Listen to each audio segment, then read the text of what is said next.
Welcome back to my YouTube channel. ഇന്ന് നമ്മൾ നോക്കാൻ പോകുന്ന വണ്ടി എന്ന് വെച്ചിട്ടുണ്ടെങ്കിൽ ഒരു അഡാറ് മോഡിഫിക്കേഷൻ ചെയ്തിട്ടുള്ള ഒരു കിടിലൻ R15 വേർഷൻ 3 ആണ്. അപ്പോൾ ഈ വണ്ടിയെക്കുറിച്ച് പറയാനാണെങ്കിൽ സത്യം പറഞ്ഞാൽ എനിക്ക് വെയിലടിച്ചിട്ട് കണ്ണിൽ കുത്തുന്നുണ്ട് കേട്ടോ കളറ്.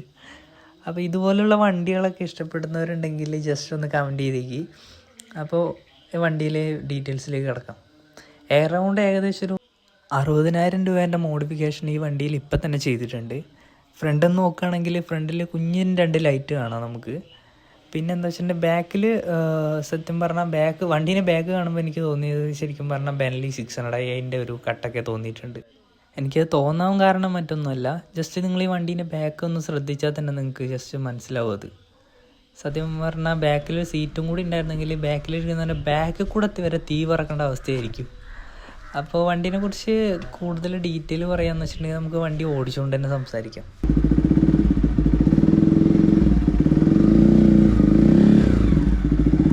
അപ്പോൾ ഈ വണ്ടീൻ്റെ ഫുൾ ഡീറ്റെയിൽസ് അറിയണം എന്നുള്ളവരാണെങ്കിൽ ജസ്റ്റ് എനിക്കൊന്ന് ഇൻസ്റ്റഗ്രാമിൽ മെസ്സേജ് അയച്ചാൽ മതി.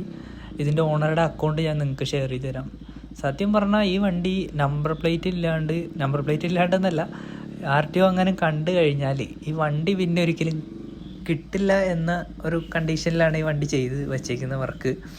അത് നിങ്ങൾക്ക് കാണുമ്പോൾ തന്നെ മനസ്സിലാവും. അത് സത്യം പറഞ്ഞാൽ എന്താ തോന്നുന്നത്, എനിക്ക് വണ്ടീനെ കണ്ടപ്പോൾ തന്നെ ക്രഷ് അടിച്ച്.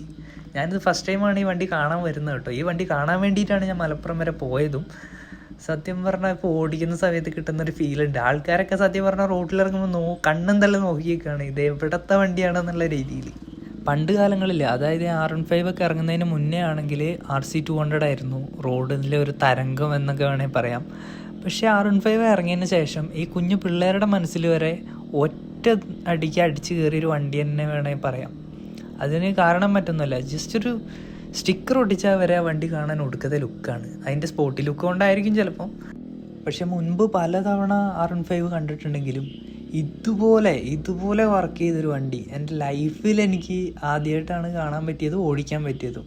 ഞാനിത് പറയാൻ കാരണം മറ്റൊന്നുമല്ല, ജസ്റ്റ് നിങ്ങളെ വണ്ടി നേരിട്ട് കാണുമ്പോഴേ ആ വണ്ടീൻ്റെ ഒരു വർക്കിൻ്റെ ഒരു പെർഫെക്ഷൻ എന്നൊക്കെ പറയണമെങ്കിൽ ആ വണ്ടി കണ്ടു കഴിഞ്ഞാലേ നിങ്ങൾക്കത് മനസ്സിലാക്കാൻ പറ്റുള്ളൂ. ശരിക്കും പറഞ്ഞാൽ ഒരു നോട്ടം കിട്ടിക്കഴിഞ്ഞാൽ പിന്നെ അതിൽ നിന്ന് കണ്ണെടുക്കാൻ നമുക്ക് തോന്നൂല. അത്രയ്ക്കും പെർഫെക്റ്റായിട്ട് ഞാൻ ചെയ്തിരിക്കുന്നത്. ഞാൻ കുറച്ച് വിഷ്വൽസ് എന്തായാലും ഈ ക്ലിപ്പിൽ ആഡ് ചെയ്തേക്കാം. നിങ്ങൾ കണ്ടിട്ട് തന്നെ ഒന്ന് അഭിപ്രായം പറഞ്ഞേക്ക്. ഇതാണ് വണ്ടീൻ്റെ ബാക്കിൽ നിന്നുള്ള ആ ഒരു ലുക്ക്. ശരിക്കും പറഞ്ഞാൽ ബാക്കിൽ സീറ്റ് കവൾ ഇല്ലായിരുന്നെങ്കിൽ, സീറ്റും കൂടെ ആയിരുന്നെങ്കിൽ ബാക്കിൽ ഇരിക്കുന്നതിൻ്റെ അവസ്ഥയാണ് ഞാനൊന്ന് ആലോചിച്ച് നോക്കിയത്. എന്തായിരിക്കും അല്ലേ? പിന്നെ സൈഡിൽ നിന്നുള്ള ലുക്കൊന്ന് നിങ്ങളൊന്ന് നോക്കി. സത്യം പറഞ്ഞാൽ എനിക്ക് ഏറ്റവും ഇഷ്ടപ്പെട്ടത് വണ്ടീൻ്റെ ഫ്രണ്ടിൽ ആ കിറ്റിൽ ചെയ്തൊരു വർക്കാണ്. എന്തൊക്കെ പറഞ്ഞാലും സത്യം പറഞ്ഞാൽ R15 ഇതുപോലത്തെ ഒരു വണ്ടി ഞാൻ എൻ്റെ ജീവിതത്തിൽ കണ്ടിട്ടില്ല. പിന്നെ ഈ വണ്ടി ചില സൈഡിൽ നിന്ന് നോക്കുമ്പോൾ സത്യം പറഞ്ഞാൽ മഴവില്ലായിട്ടൊക്കെ എനിക്ക് തോന്നിയിട്ടുണ്ട്. മഴവില്ലിൻ്റെ കളറ് വാരി തേച്ച് പിടിപ്പിച്ച പോലെ ഉണ്ട്. അപ്പോൾ ഇതുപോലുള്ള കിഡിലും വണ്ടീൻ്റെ വീഡിയോസ് നമ്മുടെ അക്കൗണ്ടിൽ ഇനിയും വരുന്നതായിരിക്കും. അപ്പോൾ ചാനൽ സബ്സ്ക്രൈബ് ചെയ്യാത്തവരൊക്കെ സബ്സ്ക്രൈബ് ചെയ്ത് കൂടെ കൂടിക്കോ.